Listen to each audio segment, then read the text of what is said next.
आज दिल्ली के जंतर मंतर और वहां की प्रोटेस्ट से जो तस्वीरें आ रही हैं ना, अब मन बहुत उदास हो रहा है। वायलेंस होती है, दोनों तरफ से होती है, ठीक है। ये तस्वीरें भी आ रही हैं कि प्रदर्शनकारियों को किस बेरहमी से दिल्ली पुलिस ने पीटा है। ये तस्वीरें भी आ रही हैं कि कुछ उग्र प्रदर्शनकारी, जिसमें कई बार ऐसा होता है कि वो गलत जो आपराधिक तत्व होते हैं वो घुस जाते हैं। आप कुछ भी कर लीजिए, एक प्रोटेस्ट में घुस ही जाते हैं, और पुलिस वालों को भी बहुत बुरी तरह मारा गया है, उनकी गाड़ियां तोड़ी गई हैं। जो बच्चियां रो रही है ना, जो जेन्युइन स्टूडेंट्स हैं, आप पॉलिटिक्स छोड़ दीजिए, जिनका भी अपने एजेंडा वाले लोगों को छोड़ दीजिए, लेकिन जो जेन्युइन बच्चे, जो यंगस्टर्स हैं वहां पर, जिस प्रोटेस्ट में हैं, वो जिस तरह से रो रहे हैं, जो उनके साथ मारपीट हुई है, इंजर्ड हैं, और जो जो गुस्सा, जो निराशा उनकी बातों में झलक रहा है, वो बहुत बहुत उदास करने वाला है।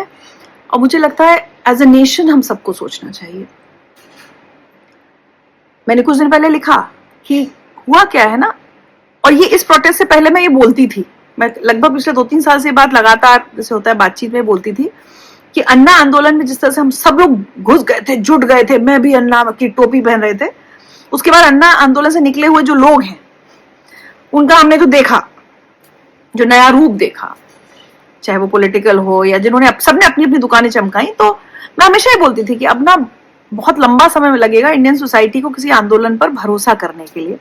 और वो अभी इस बार हुआ है, इस बार भी हुआ, क्योंकि बार बार एक डाउट सा आता है कि ठीक है कॉज अच्छा है, सब कुछ है, लेकिन व्हाट इफ, या इससे जुड़े जो लोग हैं, जो मंच पर खड़े हैं, उनका अपना एजेंडा क्या है। क्योंकि जब मंच पर खड़े लोगों को देखते हैं ना, तो वो अन्ना आंदोलन के मंच के खड़े लोग याद आते हैं कि सबने अपना अपना बढ़िया बढ़िया सेट कर लिया खुद को। डाटा पार्ट में कह रही हूँ, पॉलिटिक्स हमारे मन में जो डाउट था उसको भी हम बिल्कुल दरकिनार करें। लेकिन आज जो देश के युवाओं पर, बच्चों पर लाठियां चली है, वो बहुत बहुत गलत है। मतलब इसको outrightly no ifs and no buts के साथ कहना पड़ेगा कि ये गलत हुआ है। और मेरा शुरू से एक ही बात मैं कहती आ रही हूं कि आज 20 जुलाई को दिल्ली के जंतर मंतर पे हुआ है, इस सिचुएशन को अवॉइड किया जा सकता था। नीट का पर्चा लीक हुआ, उसके बाद भी और भी पेपर्स लीक हुए, एग्जाम पेपर्स, उससे पहले यूजीसी का इतना बड़ा मुद्दा बना। क्यों नहीं एक मंत्री अपने पद से इस्तीफा दे सकते? इतने सारे बच्चे मर गए। सिर्फ इतना ही तो कहना था कि मैं मेरी नैतिक जिम्मेदारी, हम नहीं कह रहे कि आपने पकड़ के मार दिया या आपने पेपर लीक कर दिया, जो गलत हुआ है।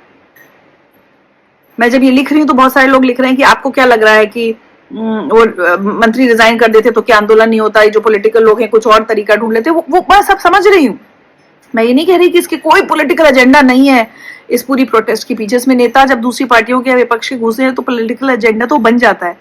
लेकिन इस देश का वो बच्चा जो बहुत मेहनत से पढ़ाई करके पूरे साल खुद को झोंक देता है उस पढ़ाई में, उसके साथ जब नाइंसाफी होती है, जब पर्चा लीक हो जाता है, तो वो एक बहुत बड़ा अपराध है, बहुत बड़ा अपराध है मुझे लगता है। और कुछ नहीं, मतलब the least that can be done is कि उस मंत्रालय का जिम्मेदार मंत्री ये कहे कि और इसमें उनका बड़प्पन ही दिखता, उनका बड़प्पन दिखता अगर वो ये कहते कि मेरे रहते ये हुआ है, मैं नैतिक जिम्मेदारी लेता हूं और मैं ये पद छोड़ता हूं। मुझे लगता है कि 2-3 महीने पहले अगर ये हो चुका होता तो आज शायद ये नौबत ना आती। क्योंकि एक मुद्दा जब बनता है, वो मुद्दा बहुत जेन्युइन होता है, वो आम आदमी का मुद्दा होता है, लेकिन उसमें उसके बाद सारे तरह के आपराधिक तत्व भी घुसते हैं। अपना पॉलिटिकल करियर चमकाने वाले लोग जो हैं, जिनकी आकांक्षाएं हैं, एम्बिशंस हैं, वो भी घुसते हैं। और उसके बाद वो होता है जो आज हम दिल्ली की सड़कों पर देख रहे हैं। एक तरफ पुलिस बर्बरता से पीट रही है, दूसरी तरफ जो प्रदर्शनकारी हैं वो बड़े बड़े पत्थर मार रहे हैं। अरे भाई, पुलिस मतलब कैसे, मुझे ऐसा लगता है कि हम ये क्यों भूल जाते हैं कि उधर पुलिस है, इधर हम प्रदर्शनकारी हैं, लेकिन एक ही समाज से तो आए हैं। उस पुलिस वाले को भी पता है कि उसका बच्चा भी एग्जाम में बैठ सकता है और उसका पर्चा लीक हो सकता है। और इस प्रदर्शनकारी को भी तो सोचना चाहिए कि वो पुलिस वाला अपनी नौकरी कर रहा है, वो और कुछ नहीं कर रहा है। उसको जो इंस्ट्रक्शंस मिले वो उसका पालन कर रहा है। हाँ, वो बर्बरता नहीं होनी चाहिए थी और दोनों तरफ से नहीं होनी चाहिए थी, हिंसा दोनों तरफ से नहीं होनी चाहिए थी, लेकिन ये बातें तो बेमानी है ना, ये बातें बेमानी है। सड़क किनारे बैठी बच्चियों के रोते हुए वीडियोस आ रहे हैं। कितने बच्चे ऐसे कह रहे हैं कि हम तो बीजेपी सपोर्टर थे।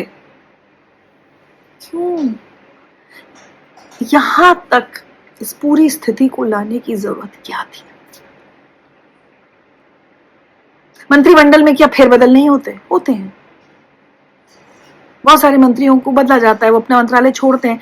यहीं पर ऐसा क्या था कि मंत्री अपने पद नहीं छोड़ सकते थे? जब पेपर लीक हुआ है तो वो एक बड़ा मुद्दा है इस देश के युवाओं के लिए, क्योंकि वो युवा जानता है जो साल भर पढ़ाई करता है, घंटों लगाता है उसमें, उसके सपने जब वो चकनाचूर होते हैं ना तो उसका दर्द से वो जानता है। अब देखा नहीं जा रहा, मतलब सोशल मीडिया पे जाओ, टीवी चलाओ, कुछ भी करो ना, वही वही वही तस्वीरें। और हो क्या रहा है ना, हर कोई अपने पक्ष बताता है। मैं बहुत निष्पक्ष होकर बात करने की कोशिश कर रही हूँ। एक पक्ष ये दिखा रहा है आपको कि देखिए पुलिस की गाड़ी फूंक दी, देखिए पुलिस वाले को मारा। गलत है, मैं बोलूंगी वो गलत है।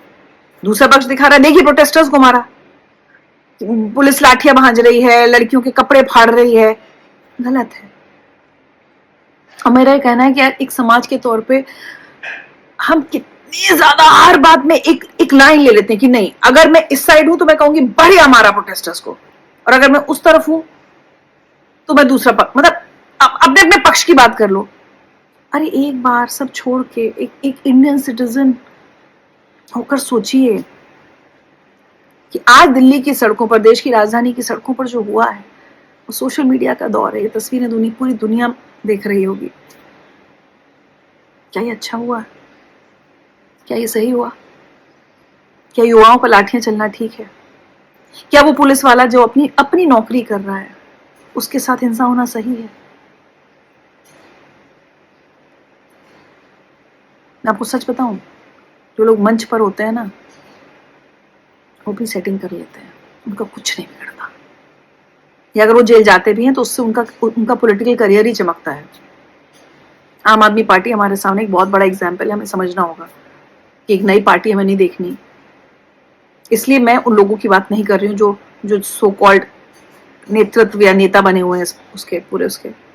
मेरा सिर्फ ये कहना है कि पेपर लीक हुआ था, यूजीसी पर इतना बवाल हुआ था, एक मंत्री अगर अपना पद त्याग देते, ऐसा तो है नहीं कि उन्हें कोई और मंत्रालय नहीं मिलता, कोई और मंत्रालय उन्हें मिल जाता। इतनी जिद क्यों?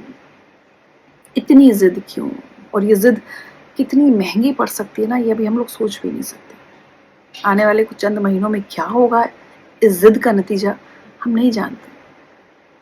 और आज फाइनली बुलाकर कॉकरोच जनता पार्टी के रिप्रेजेंटेटिव से बात करनी पड़ी ना, ये बात पहले भी की जा सकती थी। देश का इतना कीमती वक्त युवाओं का, जब इन युवाओं को पढ़ाई करनी होनी चाहिए, ये इतने दिनों से जंतर मंतर की सड़कों पर वहां पर बैठे हुए हैं, वहीं सो रहे हैं, वहीं खा रहे हैं। सोनम वांगचुक को भूख हड़ताल करनी पड़ी। पता नहीं, मेरा अपना व्यू ये है कि हालात मतलब इस हालात तक अगर ना पहुंचाया जाता इस पूरी सिचुएशन को, तो बेहतर होता हर एक के लिए, सरकार के लिए, देश की जनता के लिए, युवाओं के लिए।